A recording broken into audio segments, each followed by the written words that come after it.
You're just a wife of the accountant. It doesn't give you the right to be so arrogant. One day, I was invited to a birthday party for a politician who is one of our important clients. However, as soon as his son, Sean, saw my wife, he came over to us and said, "Hey, let me take your wife for a while, okay? I can make things much better for you at work, you know." But we firmly declined his offer. Sean got angry and poured wine all over my wife's dress. Her beautiful beige dress was stained with the color of red wine. No matter if you're the son of a congressman, there are things that are acceptable and things that are not. I would like you to apologize to my wife. I demanded an apology in a calm manner, but Sean just laughed it off. I'm not just the son of a congressman, you know. I have the mafia backing me up, so I can do whatever I want and get away with it. I'm invincible," he said with a triumphant laugh, to which I responded with a thin smile. "Oh really? Which organization are you talking about? Bring them here, please." The mafia he was talking about are actually: my name is Rick, 33 years old, and I'm supposed to be an accountant. I say supposed to be because there's a bit of a story behind it. My father was a strict man, and from a young age, I was drilled in studies, martial arts, manners, and various other things. I studied abroad for university and stayed overseas until I graduated from graduate school. After returning to my country, I opened an accounting firm. It's a small office, but we have many clients, including politicians, and it can be said that we are thriving. Soon after opening the accounting office, I got married. The woman who became my wife is named Gabriella. As the name suggests, she is beautiful just by being there. I met Gabriella while studying abroad, and I remember being so struck by her beauty the first time I saw her that I was breathless. She was slender, glamorous, and elegant, and I thought I had never seen such a beautiful person before. I might say this about myself, but I have a very ordinary appearance. Average build, not handsome but not ugly either. No particularly notable features. But I also consider that to be my weapon. In my line of work, it's better to not stand out unless necessary. That's what I think. But when I met Gabriella, I sincerely wished I had the outstanding looks of a Hollywood actor. And now, I'm married to Gabriella and living a happy life. Life is indeed a mysterious thing. We've been married for 7 years now. We don't have any children yet, but we live in harmony. One time, we were invited to a party by one of our clients, who is a politician. It wasn't one of those fundraising parties that are often talked about, but a birthday party for the politician. It was supposed to be a very private gathering, but being a politician, it turned out to be quite a grand affair. I wore a designer suit, and Gabriella wore a dress to the venue. While I in my suit might have gone unnoticed, I could tell from the moment Gabriella stepped out of the car that she was drawing looks from everyone around. And no wonder. After all, she is my pride and joy. I had a proud gleam behind my silver-rimmed glasses. Today, Gabriella is wearing a beige dress that isn't too flashy. It's a choice that won't stand out too much but can still liven up the atmosphere, as she isn't the main character of the event. The dress itself is a strapless, bare shoulder style. This skirt length extends to below the knees. To match the beige of the dress, she's wearing heels with a simple design that aren't too high. This might seem too plain, but she's layered it with a fluffy chiffon fabric short top. I'm explaining this in such detail, but it's all coming from Gabriella. I've been made to study various things by her, but I'm certainly not that knowledgeable about women's fashion. These things tend to go in and out of fashion quickly, after all. According to Gabriella, it's supposed to create a sheer effect, but all I know is that no matter what dress she wears, Gabriella looks beautiful. Beneath the layered sheer top, Gabriella's beautiful, smooth shoulders are subtly visible. The fluffy layer on top of the sleek dress only reveals the silhouette of Gabriella's radiant skin, creating an incredibly beautiful look.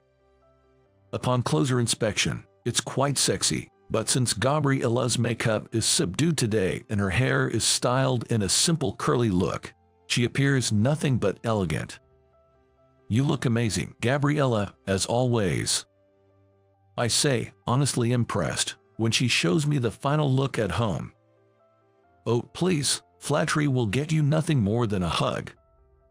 Gabriella jests in response to my compliment, coming in for a light hug. She's perfect in every way. That such a woman as my wife still feels unreal to me. Shall we go then? I'm sure you'll be the center of attention at the venue too. That wouldn't do. Today, it's Michael and his family who are the stars. Don't forget that. Gabriella says, intertwining her arm with mine. Even though she dressed with such consideration, Gabriella still ended up drawing attention. Had there been a Hollywood-level man by her side, they would have looked like stars on the red carpet. Unfortunately, it's just average me next to her. And right now, I'm grateful for that ordinariness. Gabriella is that radiant after all. Upon announcing ourselves at the reception, we were handed name tags. I affixed Gabriella's to her dress and clipped mine to my suit's chest pocket. I'm fine with it. Having a name tag on the chest pocket of a suit is quite common at gatherings. But the name tag on Gabriella's perfect attire seemed out of place. I couldn't help but sigh lightly. Gabriella probably knew why I sighed. She gave a soft chuckle. First, we went to wish Michael Simmons, the congressman and the star today, a happy birthday. Michael, thank you for inviting us to such a joyful occasion today. Happy birthday. Oh, Rick, thank you for coming with your wife. And Gabriella, you always look beautiful, but today you are especially stunning. Did you dress up like this for my celebration? Michael said, complimenting Gabriella as a formality, but the look in his eyes showed his sincerity. Well, Michael, you're quite the charmer. Thank you. Today's attire is for you, Michael, and your supportive family. Gabriella said with a full smile, then turned to greet Michael's wife standing beside him. Michael's wife is a former actress. Not quite a leading lady, but if you heard her name, you'd likely recognize her. Marrying Michael when he was still an up-and-coming politician brought her wider recognition. She retired from the entertainment industry upon marriage and is now acknowledged as the devoted wife of a prominent politician. Even in her 50s, her beauty remains intact. Gabriella's response to Michael was carefully chosen to ensure no one misunderstood her intentions. Such perfect consideration. After greeting Michael and his wife, we mingled with the guests at the standing party. With this, Gabriella wouldn't stand out any more than she already had. I let out a sigh of relief and my shoulders slumped a bit. From here on out, I decided to blend in with the many guests and enjoy the party at a leisurely pace until it ended. We went around the tables laden with various dishes and carried our plates to an available table that seemed suitable. What about drinks? I think we should probably avoid alcohol today, Gabriella said, though her gaze was fixed on the drink counter despite her words. Gabriella enjoys her drinks quite a bit. Especially at occasions like this, there's always a selection of fine beverages. Deep down, she probably wants to enjoy a variety. A little wouldn't hurt, right? But still. As long as we don't overdo it, it should be fine. Wait here for a moment.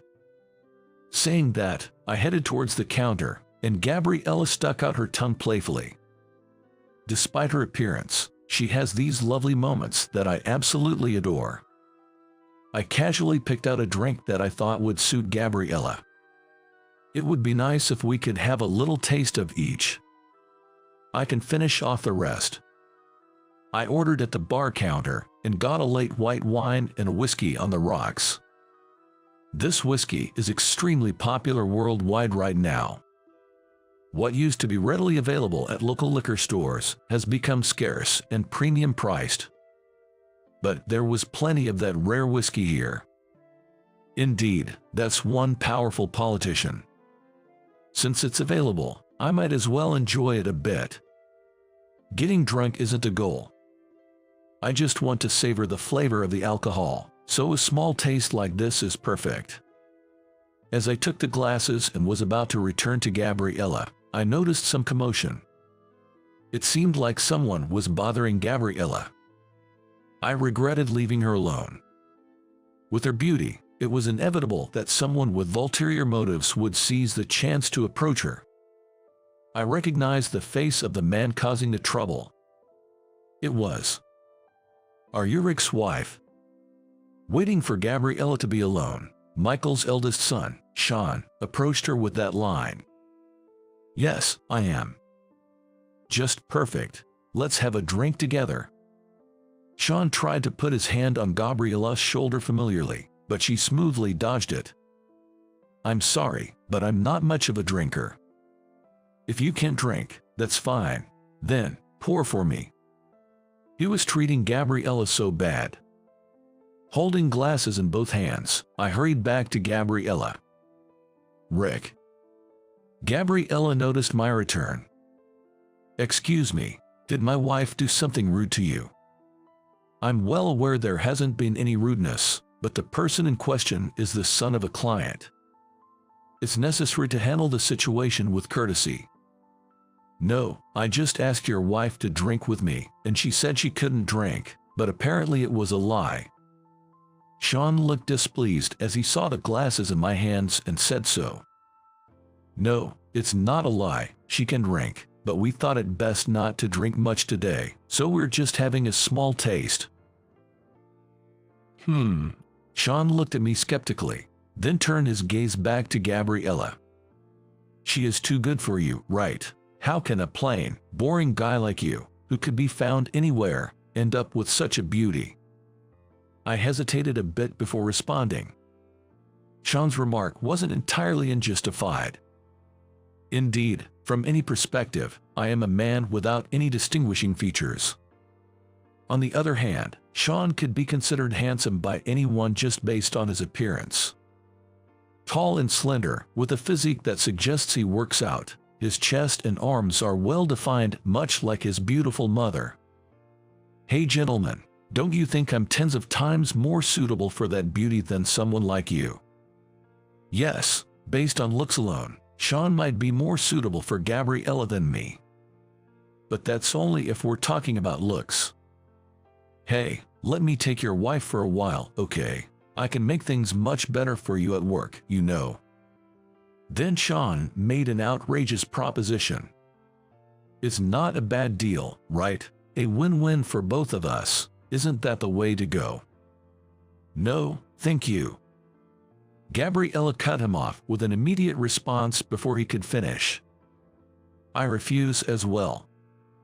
I followed suit after Gabriella. Sean's face turned red with anger, his mouth opening and closing in disbelief. He probably didn't expect to be refused. He must have used similar tactics before, using his position to intimidate those weaker than him. Suddenly, Sean acted on his impulse. "You're just a wife of the accountant. It doesn't give you the right to be so arrogant." With that, he poured wine all over Gabriella's dress. Her beige dress was stained with the color of red wine. No matter if you are Michael's son, there are things that are acceptable and things that are not. "I would like you to apologize to my wife." I demanded an apology from Sean in a calm manner, trying to keep my anger in check. But Sean, scoffing at us with disdain, continued. "You know, it's not just about my dad being a congressman. I have some really rough people backing me up." "Is that so?" Sean, seemingly provoked by my response, added, "Let me spell it out for you. Don't freak out, gentlemen. My dad's got the mafia behind him, which makes me the strongest here. Sean laughed at his own words, as if he found them amusing. "Oh really? Which organization are you talking about? Bring them here, please." I responded with a thin smile, mirroring Sean's. "What, you doubt me?" "No, not at all. I'm simply expressing my interest in meeting those ref people you mentioned." As I maintained a composed smile, Sean seemed to become even more infuriated. "Fine, you'll regret this later. Come on." Sean ordered one of his entourage to go and tell his father something. Sean is often said to be Michael's eventual heir, but frankly, he does not have a good reputation. In fact, it's quite bad. He can do whatever he wants with the prestige of his parents. His parents seem to be constantly putting out fires he starts, but they can't keep everyone's mouths shut. There are even people who support Michael but openly say they can't stand it if Sean becomes his heir. His relationships with women are especially flamboyant, with rumors of numerous instances where he's paid women not to talk about their relationships. I've heard such stories too.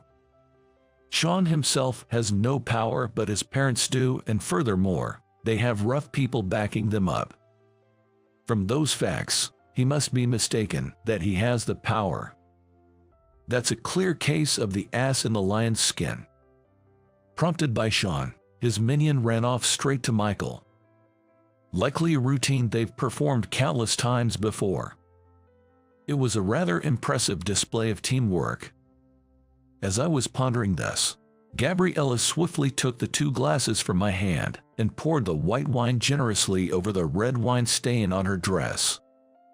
Sean was visibly shocked by this unexpected move.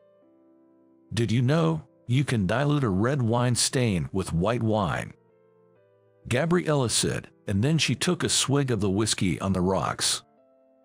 "Delicious. This is a top-grade whiskey, increasingly rare to come across these days. Michael really knows his stuff." Gabriella, with only the ice remaining in her glass, raised it in a toast, smiling beautifully at Sean. Sean couldn't utter a single word, frozen in place like a statue. Sean probably thought that we, as a couple, would be terrified and immobilized by his words, but Gabriella's behavior took him by surprise. He likely couldn't comprehend what was happening. "It seems the whiskey's hitting me a bit. It's getting warm. Excuse me for a moment," Gabriella said, handing me the glass before starting to remove her wine-stained jacket. Her shimmering shoulders were then revealed. Sean was captivated by her radiant, pure white skin. But on that pristine skin, something began to emerge. "What's that?" Gradually, the contours took on color, and soon a stunning crimson rose appeared on Gabriella's right shoulder. Raised carvings. This technique is known as raised tattoo.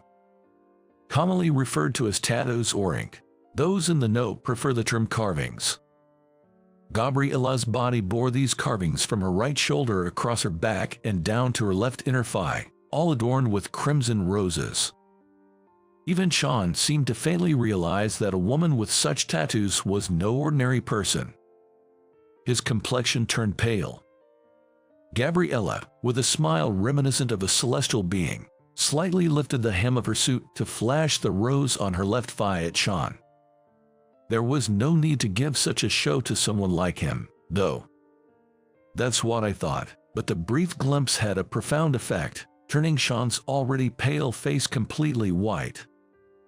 By then, Michael, having been informed of the situation, rushed over to us. "Rick, I heard my son has caused some trouble." Michael was drenched in sweat. Likely, half of it was cold sweat. "Sean, what have you done?" "Well."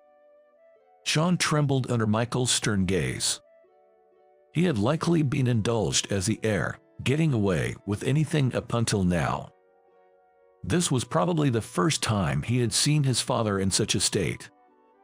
"Michael, it's nothing serious. The young master just accidentally spilled some wine, that's all," Gabriella said with a smile.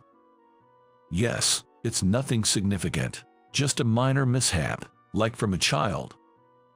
Yes, just that. But what the young master said afterward, that's what's concerning us. We heard your son boasts of close ties with some rough individuals. We're quite curious about who they might be. We'd love to meet them. Hearing our words, both Michael and Sean seemed to tremble even more. Perhaps even Sean was starting to realize who I really was. I'm terribly sorry. Michael deeply apologized. It's my lack of oversight. I'll rectify his behavior immediately. Please, I beg of you, be magnanimous. His words trailed off into incoherence. Take Sean away. Michael ordered his secretaries to take Sean somewhere out of sight.